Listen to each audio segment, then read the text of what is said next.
Hello everyone. I'm going to tell you a scary story that a friend told me. His name is Jake. He and his girlfriend Amy decided to spend the weekend at a secluded lake in the mountains.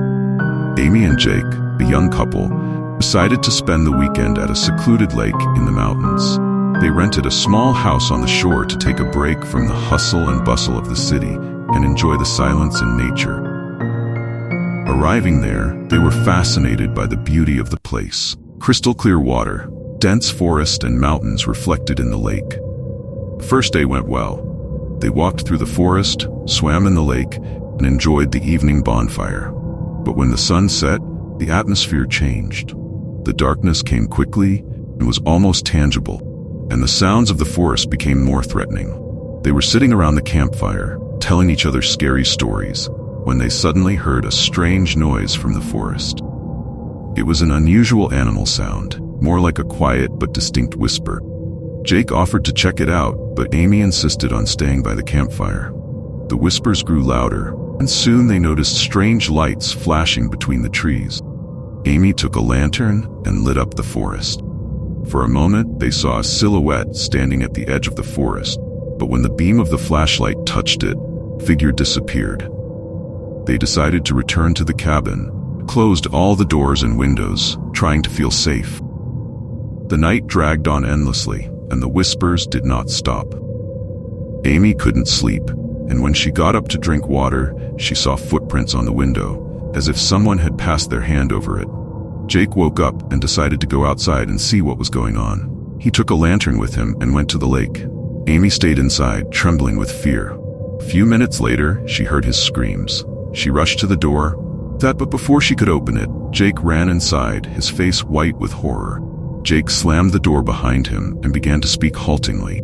"Amy, we have to leave here immediately. I saw someone or something on the lake. It was looking right at me."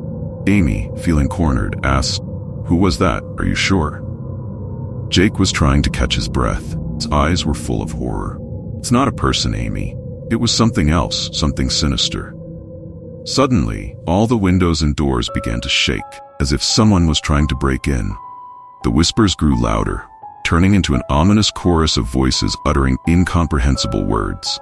Amy and Jake huddled together, not knowing what to do. At that moment, they heard a knock on the door. "Who's there?" Amy screamed, her voice shaking with fear. The answer was another, louder knock. Jake, summoning all his courage, slowly walked to the door and opened it. A man stood on the threshold, soaked all over, with a scared expression on his face. "Help me! They're coming for me," he shouted. Amy and Jake quickly let him in and locked the door. The man sat down on the floor, trembling, eyes wide with horror. "My name is Tom," he began. "I also came here for the weekend, but something went wrong. Last night I heard strange noises and went to see what it was. I saw figures standing by the water. When they noticed me, I ran, but they started chasing me." The whispers outside became even louder, and the house began to shake. Suddenly, one of the window frames flew out, and an icy wind rushed in. Empty eyes of ghostly figures stared at them from the darkness. Tom was sitting on the floor, trembling all over, and seemed completely overwhelmed by fear. Amy and Jake, still shaken by what was happening, were trying to come to their senses. "What should we do?" Amy asked, her voice filled with despair. "We have to stick together," Jake replied, squeezing her hand, "and find a way to get out of here." Tom, hearing their conversation, got to his feet and walked over to them. "I know a place where we can hide," he said. "There's an abandoned old mine not far from here. These creatures seem to be afraid of her. We can hide there." Jake looked at Amy, then at Tom. "Are you sure?" he asked. "We can't just run blindly." "Yes, I'm sure," Tom replied. "This is our only chance." They quickly packed up their things and rushed out of the house. The figures around them began to move faster, their whispers turning into an ominous chorus. Amy, Jake, and Tom ran through the woods, trying not to look back. When they reached the mine, Tom pointed to the entrance. "In there," he said, "we'll be safe." They went inside, and the darkness swallowed them up. The whispers were left behind, and for a moment it seemed to them that they had really escaped. But there was something wrong in the depths of the mine. The air became heavy and musty, and Amy felt a chill run down her spine. Tom suddenly changed. His face turned hard and a sinister gleam appeared in his eyes. "You're mine now," he said, his voice sounding icy. "Did you think you could escape? No one leaves this place." Amy and Jake stepped back, but there was only the dark corridor of the mine behind them. Tom began to approach, and chains were hanging from his arms. "I've been waiting for this moment for a long time," he continued. "I need company. You will stay here with me forever." Tom took a step closer, and the chains rattled as if mocking Amy and Jake's helplessness. Amy looked around desperately. The shaft was infinitely dark and oppressive. Every step she took back echoed in the void. "Tom, please let us go," she begged, but his face remained impassive. Tom yanked the chains sharply, and Amy and Jake felt a sharp pain as the cold metal wrapped around their wrists.